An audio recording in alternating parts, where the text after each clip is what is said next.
left.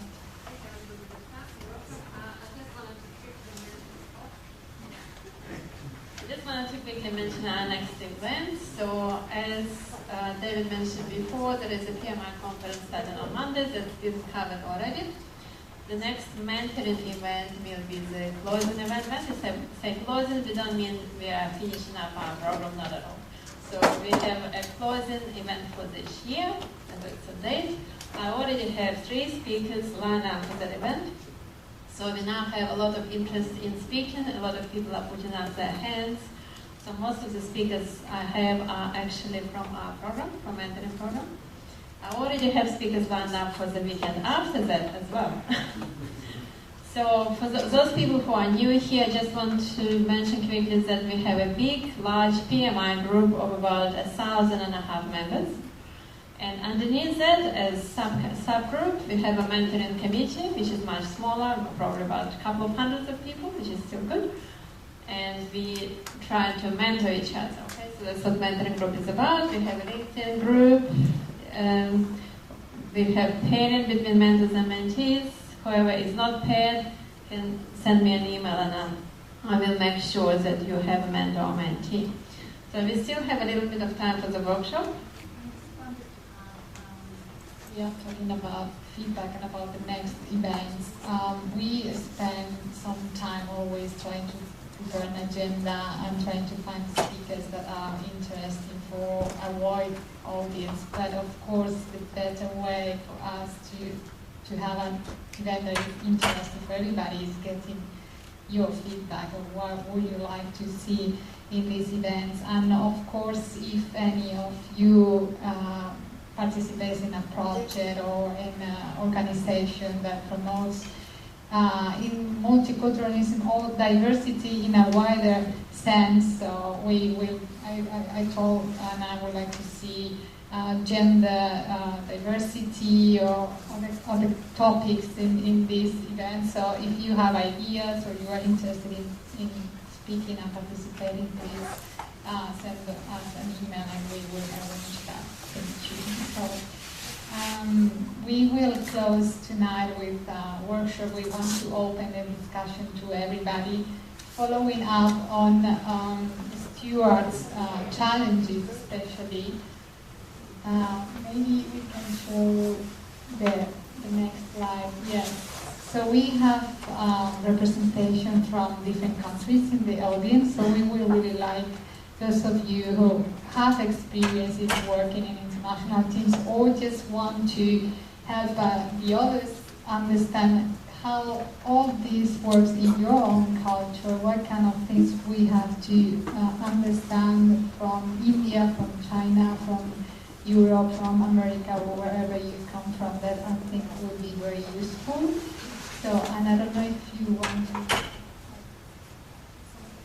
talk about the referees. Yeah, we're going to have a referee. That's our soccer referee. Who here follows soccer? Who in the audience knows soccer rules? Okay, so we really want to sort out some of that. More serious, of course, than I just mentioned. So, how about who wants to be brave? Raise a hand and represent their country. Come on, guys. We don't have that much time. Beautiful. I represent New Zealand. New Zealand, fantastic. New Zealand? Yeah. And your name is? Very nice. I'm Shannon. Shannon, fantastic. Okay. Next one, quickly. Come on, we don't have that much time. Alan? Bangladesh. There you go. Alan represents Bangladesh. India or Indonesia. Both India and Indonesia. Worked there long enough to. Fantastic. Stuart, we have India and Indonesia, and Clyde is representing that. So, Alan here, and Clyde here. IND and INDN. L-Y-D. Okay, more countries. Michael, Joan. I go to Germany. Yes. Just a good guess. No, Michael, we work for the same company. And the soccer boys work very well for me. Because of the age Germany means. More countries, come on guys. Anyone from Malaysia? Will be used to it? Okay. Yes, done. Sure. Sri Lanka. Sri Lanka, done. I'll represent Ukraine. Anyone here from Russia or Poland? No? Then I can represent Ukraine, Russia, and Poland.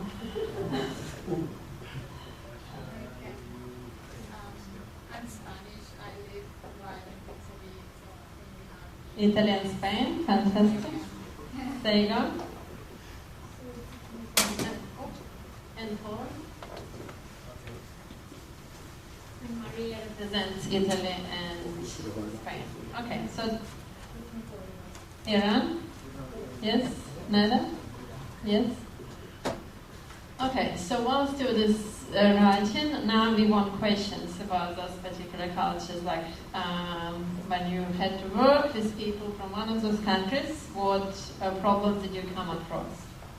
Come on. Yeah. Maybe I can break the ice. Before coming to Australia, I was working for a German company. In Spain, when we plan a meeting, we do not normally put an agenda on them. We just expect to have that kind of open discussion where everybody will contribute at the best. And when I started to work with Germans, they simply don't like that.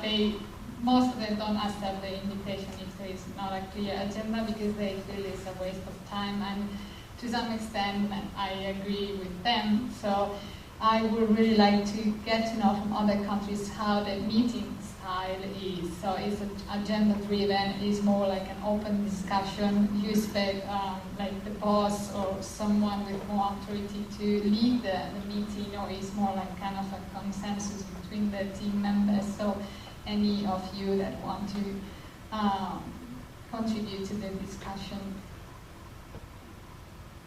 When I started working with Michael, that was exactly the style you mentioned. So it was very much just fall in line. And how is it In New Zealand, yeah, we just fall in line. We're easygoing. So tell us what to do and we'll do it. But since leaving Michael and working in an agile organisation now, what you talk about Spain when people go, oh, no agendas, we value individuals and interactions over documentation. Yeah. Oh, sorry, my question. They're talking about Michael again. I'm sorry.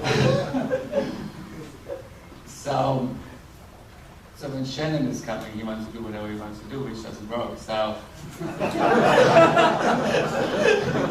but that was not the reason why he left HP. No, he said now, in the German environment, we really want to have it straightforward. We are direct, and there needs to be an agenda because otherwise, we can't prepare for the topic of discussion. We don't know what other people will bring to the table. We don't know what we expect to get away from the table.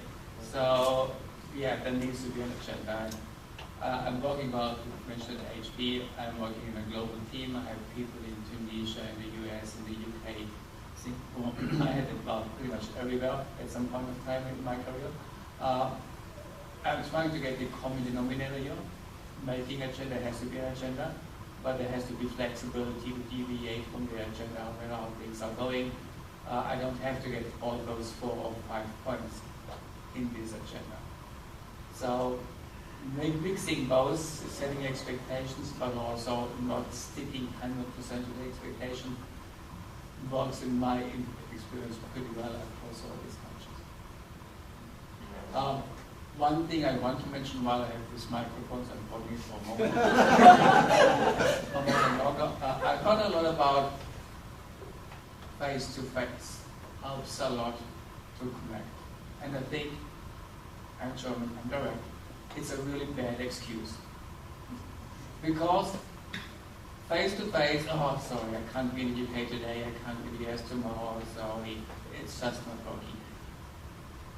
I had a team, I still have a team of global people, a big team a few years ago.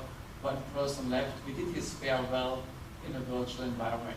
How did you do that? We had a conference room. We used video cameras. Not everybody was able to see everybody because we had limited windows. Nowadays, it's actually much better. We have now my room technology. I can have up to 50 windows on my screen to see different people. It works beautiful. At that time, we didn't have that. But just making the effort, putting out some pictures, sharing pictures in a virtual sharing environment, using 2 or 3 webcams so that people see talking, that the person who is being farewelled, you can see him in this environment. He started crying during this event. It worked really well. And the excuse saying, you know what, in order to connect, I need to see you face to face, I think it's an excuse. I think today there are so many ways to do next best to face. I don't need to be face to face. I'm working with people in Tunisia now. For me, I've never seen them. I have seen the families. I have seen the families during the holidays. I have seen them in their office. I've never met them. I know their families. It's working. It's just, we need to think a little bit different, put a little bit more planning into it, be a bit more creative. It really works.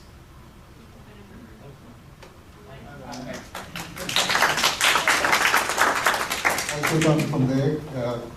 You mentioned Indonesia a bit. I worked in Hong Kong where time is literally money, and you get used to, I want it done, I want it tomorrow, you'll get it done tomorrow, everything's done. I moved to Indonesia, and it was almost the other extreme of the spectrum. You want it when? Yep, tomorrow. So you land up at 8 o'clock in the morning, give that person a bit of time, 9 o'clock, may I have my documents? Yep, it's still coffee time, let's wait a bit.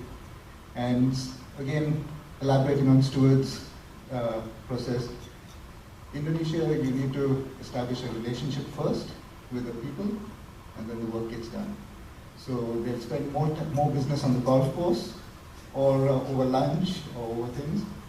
The other thing in Indonesia, the culture is such that it's very hierarchical, and of course all Asian cultures, it's always the boss, but more so in Indonesia because the Dutch ruled them and they were literally run over.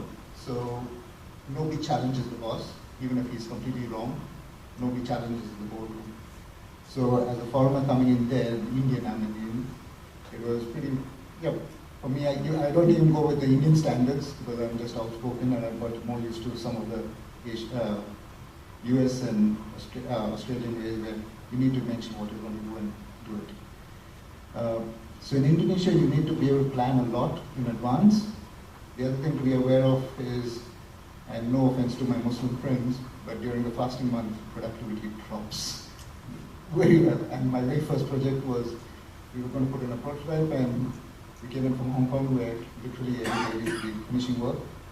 And my first prototype was during this month, and we said, yes, within 1 month we'll have the project done. And suddenly found that it's only 2 of my colleagues and myself were doing it. Our local counterparts were more in the religious mind, moving on other work. So you need to be able to get the culture straight. So were you talking about a lot of the relationships are built on the golf course, let's say? Yes. Where now there's a lot of offshoring happening and teams are being, with other countries, and suddenly you have a virtual team. That's not going to happen. That's where now a lot of work is happening with India is offshore, and India is one of the biggest areas. Yeah. 2 things you need to still establish, and that's where video conferencing helps. But with the Indian culture, you have to know that the Indians love to nod their head a lot. They'll never say no to anything either. Yeah. And the third thing is you need to be able to get them to repeat back to you what they've understood. So that's one thing that you'll learn, that Indians will always say yes, yes, yes. And everything's always on time until... The thing is that it will be delivered on time. The problem is the understanding of what your requirement is will be very different to what your requirement really is.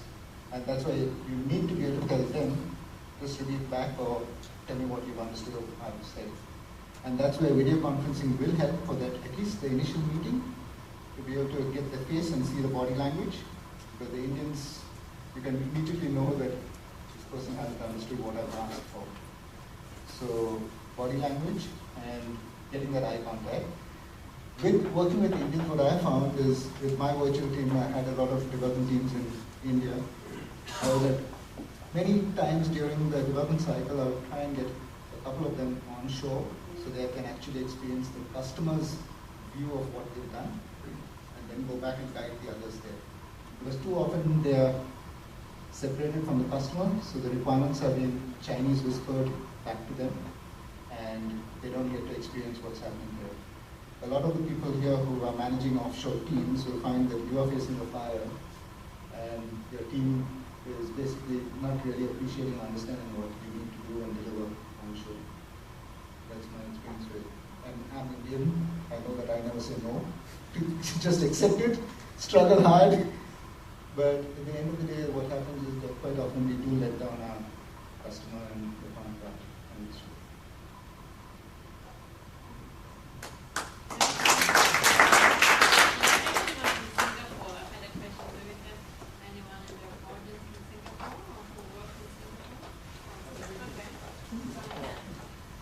Question about Singapore management style. Right? So we had this manager recently from Singapore, and the management style is, how should I put it, authoritative. So the manager wants to know every minute where you are, right? If it's lunchtime and I think I'm entitled to drive around and shop at lunchtime, the manager doesn't think so, right? So it's very much, how should I put it, a hands-on management. So can you give us a bit of insight on that? What's your name? Bala. Bala? Ah, yes, Bala, I know you. What's this? Thank you. When I was working in Singapore, usually the policy rules and the regulations are very strict. So the laws also very strict. So especially people, even lower level people or higher level people, they respect each other and they really look after the work seriously. So no matter what, as you say, even Indians say no. Even Singaporeans also say no. If they don't want to say no, they try to work hard and try to finish it even if we go in wrong direction. So they try to finish whatever the underlevel people. So the leader have to be seriously take away those people. So what's the management expectations? Whatever you tell people they're going to do? Yeah. There are lots of laughs actually. No lie, yes la. Sorry? Laughs. How do you mean? That one from Malaysia, so normally It's called Singlish actually, Yeah. you know. Yeah, that is from Malaysia. Yeah, again, I think it depends on the company also you work. I work with HP in Singapore, and I worked in India, I worked in Singapore, and I worked here. All three places I work with HP, and style is a little different actually. In India it's fine, because I'm an Indian, I know my manager well. But when I came to Singapore, it was a lot more different for me, because everything was right on my face. If they don't like it, they just say it right there. So it's on the spot, just have to take it with a pinch of salt actually. So yeah. So when you moved here and started working here, did you have to adjust again? No, it was it was fine actually. You didn't have a I didn't have a problem. In fact, my manager right now is a Singaporean. So I work with the region team. So, but the folks here are completely fine. I mean, I didn't have to adjust anything. My first 2 months in Singapore, I had a very tough time. So yeah, I shared the same pain as you did. Any other questions that people want to share? Yeah, I have a question. Yeah, it's, Sharon, yes. I had a problem where one of my project managers was dealing with a team in Thailand, and that person's manner was fairly frank, as it tends to be, more frank in Australia, and a lot of offence was taken. And I'm just, I'd really like to understand what is the better way to approach, because I don't necessarily think that's a fault on the people on the Thai. They would consider it to be a fault of the Australian, and so it's a case of understanding each other and what the recommendation would be when dealing with an Asian, whether it's a customer, on how to avoid that level of offence. behaviour that we consider quite normal, like being quite frank. Yeah, I agree. So open health and there, because I had the same issue. I was talking to Stuart, in fact, and I relayed some of my experience at work, and Stuart told me that I may appear aggressive to some people from Malaysia that I manage. So, Stuart, are you going to help us with some insights how to not to appear aggressive? Yeah, I do have experience with the Thai people as well. At one point in time in my career, I took care of the IT or the CLO team for ASEAN. So my how to call it, Thai customer is also under my indirect control and talking to the customer. Dealing with the Thai is much more, they are very humble, very soft-spoken people. They are like so fragile, you know? If you shout a bit, you're afraid that you break them because they are so humble and so soft. You know? So my recommendation would be, how to call it, dealing with the Asian or Thai, have a lot of small talk, you know? One-on-one would be better. One-on-one, have a coffee or have a tea, you know? Rather than in a group. In a group, they will not tell you their honest opinion. They, first of all, remember I mentioned earlier, the face value. And second of all, Claire mentioned it, the hierarchy. They don't want to challenge you, they don't want to say no, they everything say yes. In a way, they respect you. But they didn't know that respect caused problem. Yeah? Okay, that's Yeah. something... Yeah, so in a way, they thought they respect you, but you are trying to get into their head, but they dare not to say it out. But if you have a side one-on-one, then take away the element of losing face value, afraid of putting you down as my boss. They don't want to make you look bad as a boss. That makes sense. Yeah. So I recommend Anna as well, do the small talk with the person. Yeah. If you can have the face-to-face, it would be better. See the face. If it's not now with the technology, yeah, communicator and all this, what I did as well. So they're not trying to withhold information. No, they're no. trying to show respect. Yeah, it's their custom. Yeah. They feel uncomfortable. No? If you put them in front, ask them to talk bad about anyone, they will not. No, they rather die. No, I mean, especially for Thai, it's their culture. Yeah? Okay. Stuart, I've heard it's the case that in a number of Asian cultures, when they say yes, when they don't really agree with you, they're saying, yes, I hear you, I understand you. Is that correct? Yeah, at times, I wouldn't generalize, but generally most of them are like that, no? Yeah? Yeah, the hair, yeah, no? Hi. First time here, so hello. My background experience is construction, but I've worked in Japan, South Korea, and China. So coming from a slightly different perspective, whenever I've had an issue which has come up, either on a technical side or a physical construction side, what happens is there's so much respect. As being an employee of a company, you are adopting the company. You are going to work there until the boss goes home at night. You're going to do the work as much as you can to the best of your ability. And even if the work that you hand in is not great, you're proud that you've done what the boss has asked you to do. The part which has always been a bit of a difficulty is when you recognise that the work that they're doing is going along the wrong path. And you need to somehow intercept that to realise, wait, hang on, I don't want the wrong product, even though you think you're doing the job brilliantly. From my experience, I've been in the position where I've had to manage Asian people directly, and I speak Mandarin okay, and I speak Japanese okay. Wow. What I've found happens is the concept of face comes in very quickly. You as a boss automatically overrule them. So this is all coming back to Confucianism, the part down there. I've always found it very worthwhile to find someone who is a senior from their side and use them as a a way to communicate to that person what is happening, and then make it very clear to that person who you nominate as a senior that you are not putting their position in danger by giving them the permission to talk to you and give you a realistic perspective on what is going on. Say no. Yeah, because what is really important is a lot of them feel, and sorry, I mean them in the way I'm just talking about it, the general area, is by going against the boss, they could be, one, being disrespectful, two, they could be putting their own professional careers in jeopardy. You need to make sure that you remove that element really quickly, because if they feel like their position or they're being disrespectful, they're never going to tell you anything.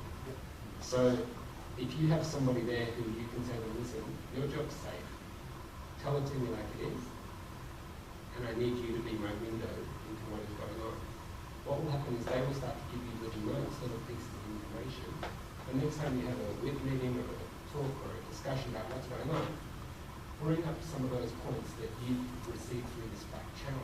Say, okay, I'm aware that some people here might think that this is the way that I want the project to go, but actually, just so we know that we're all on the same page, this is really the outcome that I believe in. And that's a way to get around it, because those people don't disturb the face, they don't create any dynamic of tension. You as the manager of it are aware of what they're trying to say, and this person off to the side who's the window is safe in their position, because as far as the people in the room are concerned, they haven't betrayed the trust, they haven't compromised the position, and then when you address the situation, you're addressing the group, not the individual. That's just some of my experience from the area.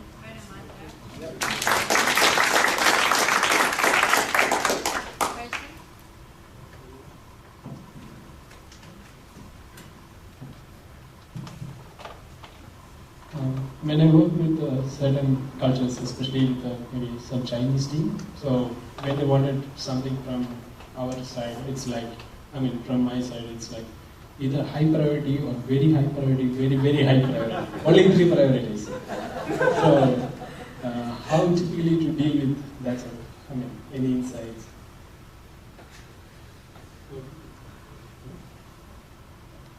Just not in yes. No,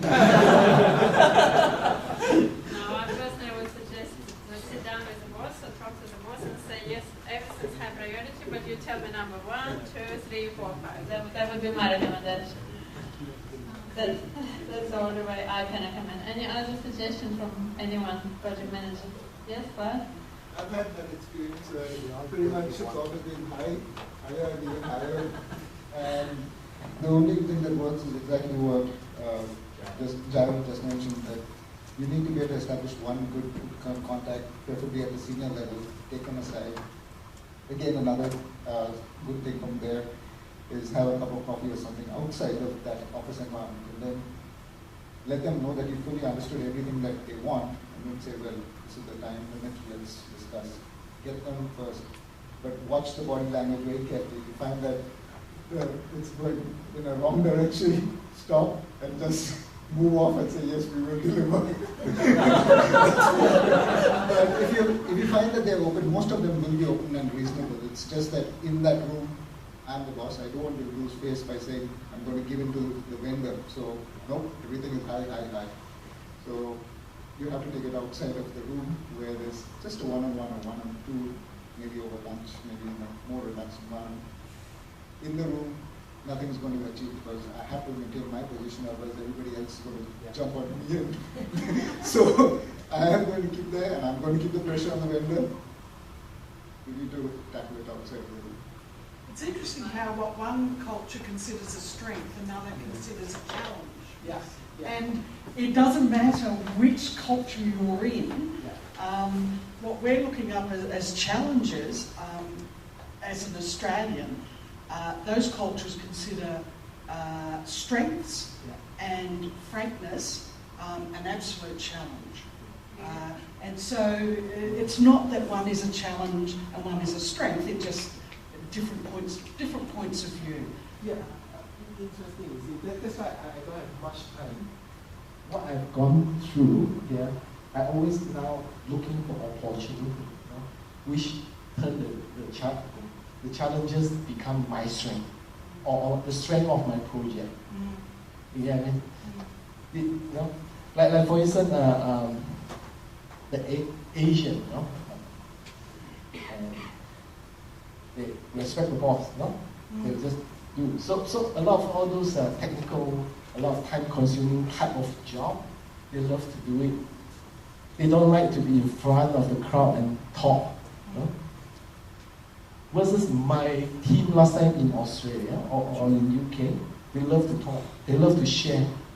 So I have my no. I mean, it's part of the culture. No, I wouldn't say that is a challenge, a negative way. I would say it's a strength, which I don't have, and I need that in my team. I need that strength, which I'll capitalize their ability to talk and the love, the patience to share and stand in front of the crowd. I'll create opportunity in my team for the best practice sharing in my town hall in America. They're more than happy to stand up and share. And more than happy to take over my time, my airtime in my virtual teaming call, and took half an hour to share, about their best practices, their success story and things like that. So that's what I mean by taking their so-called to other culture could be challenges. Is that this person like to talk, and I don't like to talk. But if you turn that person like to talk into a strength for the project, I can tell you, we can create wonder. This is what I've done before. Thank you very much. One more question or one more experience, and then we close off. Alexander? Good evening. I'm from the construction industry. I've worked for a few years. One situation I had to deal with is cost system in the Asian community, where I had a team member he came from a low cost, but he was really good, and he got promoted. And we had a junior member come to our office to work. He was on higher cost, but he was a junior member. And he refused to work with this guy. And it was a bit of a challenge. So what did you do to overcome that? I chickened out. I had to move into a different department. Yeah, different team to make the cohesion work on the sides. But it is something that I've never found from many experience. So something that is there as well. And it's something that we should do. Yeah, that's where the awareness is really good, like what Heather was talking about, the house that had full days, immersion and other cultures. That's why it's really good to share and be aware of those things. Because, for example, I was aware. Thank you for that.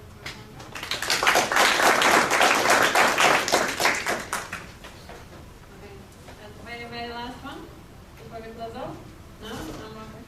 No more questions. So I just wanted to thank you to my team who helped me to make this event a reality. So everyone who is here, Neda, is she still here or is she gone? Well, you've seen.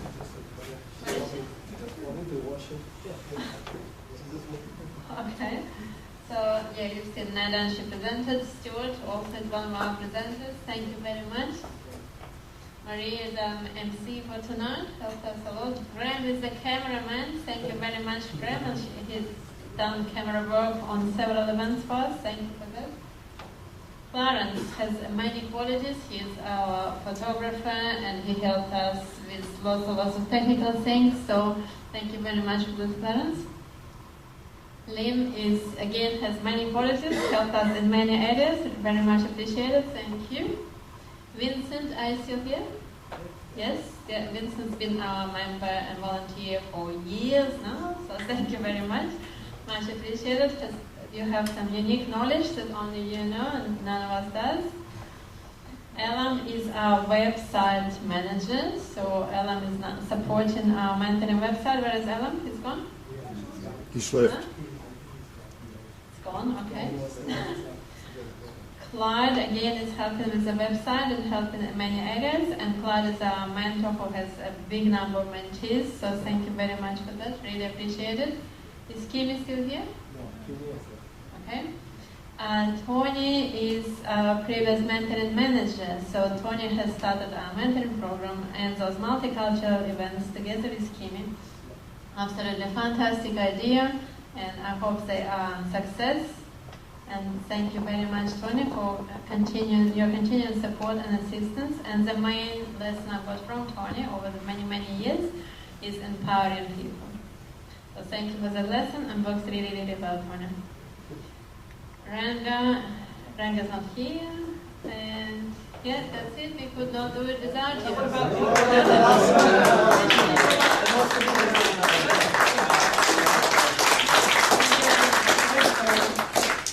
Yes, Sajid, our referees. We forgot to add in. Thank you very much. It's all slides. Sorry, Sajid. So, can I suggest that before we go, we have one final picture, one final photo together? Yes? Let's do that. So, Clarence. Oh, the before who was here and